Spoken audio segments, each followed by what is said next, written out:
Hello guys, welcome back to my channel the trading soul. तो आज की video में हम बात करेंगे भाई टॉप 5 कैंडलस्टिक पैटर्न्स के बारे में।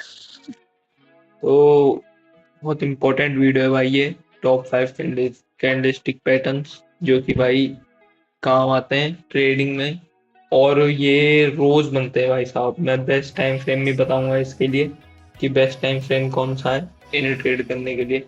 तो चलिए भाई वीडियो को शुरू करते हैं। सिर्फ तो भाई देखो, सिर्फ 5 कैंडलस्टिक पैटर्न समझ लो और रैंडम एंट्रीज लेना बंद हो जाएगा, है ना भाई। जो मैं भी 5 बताने वाला हूँ उन्हें समझ लो, रैंडम एंट्रीज लेना बंद कर दोगे। लेकिन याद रखना, पैटर्न कभी भी बाय या सेल सिग्नल नहीं होता, है ना। हमें कंफर्मेशन चाहिए होता है। तो ब्रो, पिछली वीडियो में हमने कैंडल साइकोलॉजी समझी थी। अब देखते हैं कि कुछ कॉमन कैंडलस्टिक पैटर्न्स मार्केट में क्या इंडिकेट करते हैं। तो भाई साहब, पिछली 2 वीडियोस का लिंक डिस्क्रिप्शन में मिल जाएगा, और भाई साहब वो प्लेलिस्ट सीरीज बना ही रहा हूँ ये वाली मैं। तो भाई पूरे 5 पार्ट बनेंगे इसके, तो भाई देखना। और भाई कैंडल की मास्टरी हो जाएगी भाई कैंडल स्टिक की। तो ये हमारी सबसे पहली कैंडल आती है डोजी। ये देखो जो अभी आपको स्क्रीन पे दिख रही है, यही होती है डोजी। तो चलो भाई मैं एक बार आपको चार्ट में दिखाता हूँ। और ये जब ये बनती है तो क्या क्या हमें देखने को मिलता है ना। तो भाई इसको पहचानने का, है ना, इसको पहचानने का सबसे सिंपल कॉमन चीज क्या है कि भाई ओपन और क्लोज लगभग सेम होते हैं। जैसे भाई अभी मैं आ गया हूँ 15 मिनट टाइम फ्रेम में, जहाँ की भाई सबसे ज्यादा एक काम करते हैं। देखो भाई यहाँ पे सर्कल मार्क करके दिखा देता हूँ तुम सबको। ये रही भाई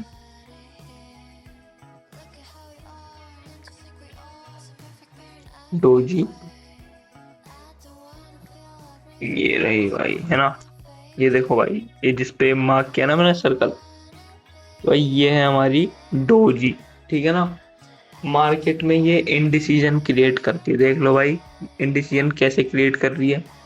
देखो यहाँ पे मार्केट नीचे आया, यहाँ पे ये बन गई, तो भाई ना पता चल रहा है कि ना ऊपर जाने का पता चल रहा है ना नीचे आने का पता चल रहा है ना भाई। और ट्रेंड के बाद आए तो रिवर्सल का सिग्नल मिल सकता है, और कंफर्मेशन जरूर लो भाई। ट्रेंड ये बने ना बने, कंफर्मेशन हमेशा लेनी है भाई, है ना। ट्रेंड ये देख लो, डाउन ट्रेंड था, ये डाउन ट्रेंड था, यहाँ बनी, थोड़ा सा ऊपर गया, लेकिन यहीं से एक बड़ा सेल मूव आ गया, ठीक है भाई। तो ये हमारा दूसरा कैंडलस्टिक पैटर्न है हैमर। ये देखो भाई आपको स्क्रीन पे दिख रहा है, ये हैमर। देखो भाई इसकी खासियत क्या होती है, इसको कैसे आइडेंटिफाई करें हम भीड़ में। तो ये जो डोजी है ना, इसके पास आपको इसके जस्ट साइड में क्या दिख रहा है, ये है भाई हमारा हैमर, ठीक है ना भाई। कि इसको जो देख रहे हो ना, ये वाली कैंडल, एक सेकंड में डायरेक्ट ब्रश से ही मार्क कर देता हूँ भाई, ये वाली कैंडल, ठीक है ब्रदर, हैमर। तो भाई इसको कैसे पहचाने, छोटी बॉडी लंबी लोअर विक। देख लो भाई बॉडी कितनी सी है, मार्क कर देता हूँ। देखो भाई छोटी बॉडी, ये बॉडी देख लो भाई कितनी सी है, और लंबी लोअर विक। लोअर विक देख लो भाई साहब कितनी तगड़ी लोअर विक है ना। और बायर्स ने इसका मतलब, इसका पूरा ओवरऑल मतलब क्या होता है भाई, कि जो इसमें जो बायर्स है ना, उन्होंने सेलर्स को ऊपर धकेल दिया है। बायर्स ने सेलर्स का प्रेशर एब्सॉर्ब कर लिया है, देखो भाई, है ना। तभी ये थोड़ा सा बाइंग मोमेंटम आया है यहाँ से यहाँ तक का, है ना।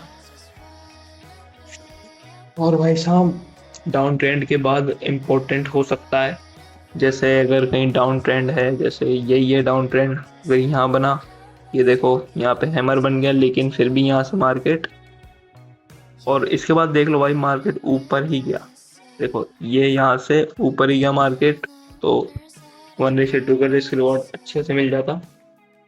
तो भाई साहब हमारे अब तीसरे कैंडलस्टिक पैटर्न की तरफ आते हैं, शूटिंग स्टार। ये देखो भाई स्क्रीन पे आपको दिख रहा होगा, इसे ही कहते हैं भाई शूटिंग स्टार। इसकी खासियत छोटी बॉडी लंबी अपर विक। देखो भाई दिखा देता हूँ, छोटी बॉडी लंबी अपर विक, ये दिखा दो, छोटी बॉडी लंबी अपर विक, ठीक है भाई। सेलर्स, इसका मतलब, इसका है क्या मतलब, इसका मतलब है सेलर्स, सेलर्स ने बायर्स को ऊपर से रिजेक्ट किया है। देखो भाई, ये बायर्स ऊपर तक गए, लेकिन भाई सेलर्स ने वापस नीचे धकेला, उसके बाद एक सेलिंग, लेकिन एक आया पुल बैक, फिर सेलिंग। देख लो भाई, ठीक है। तो अभी हम इसमें ट्रेड करना नहीं सीख रहे, हूँ आगे सब सब बताऊंगा भाई साहब आने वाली वीडियोस में। तो भाई साहब, अगर ये अप ट्रेंड के बाद ध्यान देना, और अगर अप ट्रेंड बने तो ये ध्यान देने लायक पैटर्न है, बहुत इंपॉर्टेंट है ये शूटिंग स्टार भी। देखो भाई, ये शूटिंग स्टार फक करके ऐसे गिराता है, ठीक है। तो ये आती है अब 4th नंबर पे बुलिश एंगल पे। देखो ये स्क्रीन पे आपको दिख रही होगी बुलिश एंगल फिल्म। तो भाई साहब, बुलिश एंगल फिल्म एक्चुअली होती क्या है, इसका मतलब है कि ग्रीन कैंडल पिछली रेड कैंडल को पूरी तरह कवर करें, उसको हम कहते हैं बुलिश एंगल फिल्म। ये देखो भाई, अब इसका एग्जांपल ढूंढना थोड़ा सा मुश्किल है इसमें, लेकिन तुम्हारा भाई ये ढूंढेगा। थोड़ा सा कॉम्प्लिकेट हो सकता है क्योंकि ये थोड़ा कम ही बनता है, लेकिन बनता बहुत इम्पोर्टेंट। ऐसे तो ये देख लो, मतलब पिछली रेड कैंडल का हाई भी पार किया हो और लो भी लगभग लगभग सेम हो, बहुत बनता है। अभी अभी नहीं मिल रहा है भाई साहब, वरना बहुत बनता है। हम इसको भी एज अ एंगल्स मान सकते हैं। देख लो, मार्क कर देता हूँ मैं। ये है भाई एक रेड कैंडल पिछली वाली, ये देखो, इसका हाई लो मार्क करो। अगर इसके लो से ऊपर निकल जाती है ये ग्रीन कैंडल, तो इसका मतलब एंगल्स हो चुकी है पिछली वाली, मतलब उसको कवर कर लिया है ना, रेड कैंडल को इसने कवर कर लिया है। ये देखो, यही तो दिखा रहा है इसमें, देखो रेड कैंडल को इसने कवर कर लिया है। बायर्स की स्ट्रेंथ दिख सकती है यहाँ से, है ना, और कंफर्मेशन के साथ देखना बेटर है एज ए इंडिकेटर, है ना।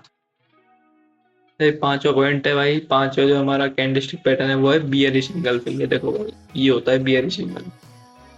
तो भाई ये हमें क्या होता है, रेड कैंडल पिछली ग्रीन कैंडल को कवर करें, जैसे कि आप यहाँ देख लो भाई, ये देख लो रेक्टेंगल बना, ये इसका हाई मार्क किया, इसका लो मार्क किया। देखो भाई, रेड कैंडल पिछली ग्रीन कैंडल को एंगल कर, तो इसका मतलब बियरिश एंगल, ठीक है भाई। ये क्या हमें इंडिकेट करता है, सेलर्स के प्रेशर बढ़ने का इंडिकेशन हो सकता है ये, ठीक है ना भाई। तो भाई अब मैंने आपको जो सबसे ज्यादा इम्पोर्टेंट थे कैंडलस्टिक पैटर्न्स, वो सारे तो मैंने आपको बता दिए। और प्रो आप और वीडियो देखोगे और लोगों की, जैसे बहुत से एक एक दो दो घंटे की कैंडलस्टिक पैटर्न पे वीडियो बनाते हैं जिसमें बहुत सारी कैंडल्स को एक्सप्लेन करते हैं, तो भाई साहब उसका कोई मतलब नहीं है भाई। ये सिर्फ 5 ही कैंडलस्टिक पैटर्न है भाई जो ज्यादातर काम आते हैं, बाकी सब भाई फालतू है। तो भाई हमें कचरा नहीं पड़ना है ना, हमें कचरे में से कुछ अच्छा सा निकालना है और उसको रीइनोवेट करके है ना। तो यही वो रीइनोवेट की गई यही 5 चीजें, 5 कैंडलस्टिक पैटर्न है। तो भाई अब हम नेक्स्ट पॉइंट पे बढ़ते हैं, जो कि है भाई हमारा बिगेस्ट मिस्टेक। भाई मैं हर वीडियो में बिगेस्ट मिस्टेक बताता ही हूँ पॉइंट का, क्योंकि भाई ये सीखने के बाद लोग मिस्टेक्स नहीं करते। अगर मिस्टेक भाई ऐसा, मतलब बहुत कम यूट्यूब इन्फ्लुएंसर जो ट्रेडिंग इन्फ्लुएंसर है बहुत कम बताते हैं, पर भाई मैं तो हर वीडियो में बताता हूँ। तो भाई सबसे बड़ी गलती ये है कि लोग सिर्फ पैटर्न देखकर ट्रेड ले लेते हैं और पैटर्न को हमेशा मार्केट स्ट्रक्चर, ट्रेंड और कंफर्मेशन के साथ यूज नहीं करते, है ना। तो भाई यही है सबसे बड़ी गलती कि हर कैंडल, जैसे अब भाई यहाँ पे हैमर बन गया, है ना, ये देखो ये हैमर बन गया, अब इसको देखकर ही भाई तुमने ट्रेड ले ली और भाई मार्केट यहाँ से सिर्फ यहाँ तक गया, फिर वापस डाउन आ गया, कोई मतलब ही नहीं होना। तो भाई साहब इनको सीखना पड़ता है, इनको थोड़ा ऑब्जर्व करना पड़ता है, इंडिकेशन ही मानो, ट्रेड करने के हिसाब से मत लो इसको, है ना भाई। सबसे बड़ी गलती है, पैटर्न को हमेशा मार्केट स्ट्रक्चर, ट्रेंड और कंफर्मेशन के साथ यूज करो। लिख लो भाई इसको कि पैटर्न को हमेशा मार्केट स्ट्रक्चर, ट्रेंड और कंफर्मेशन के साथ यूज करो, है ना भाई। तो भाई यही खत्म करते हैं इस वीडियो को। अगली वीडियो में इन्हीं पैटर्न्स को रियल बीटीसी चार्ट पर देखकर समझेंगे कि इन्हीं प्रैक्टिकली इन्हें प्रैक्टिकली कैसे यूज किया जाता है ना भाई। देखो अभी यहाँ पे जैसे मैंने बताया कि यहाँ से ऊपर जाना चाहिए था लेकिन नीचे आ गया, है ना भाई, क्योंकि ट्रेंड था और ट्रेंड इज फ्रेंड। तो मिलते हैं नेक्स्ट वीडियो में, तब तक चार्ट्स देखते रहो, प्रोसेस फॉलो करो और डिसिप्लिन के साथ ट्रेड करो। So bye bye, take care, love you all.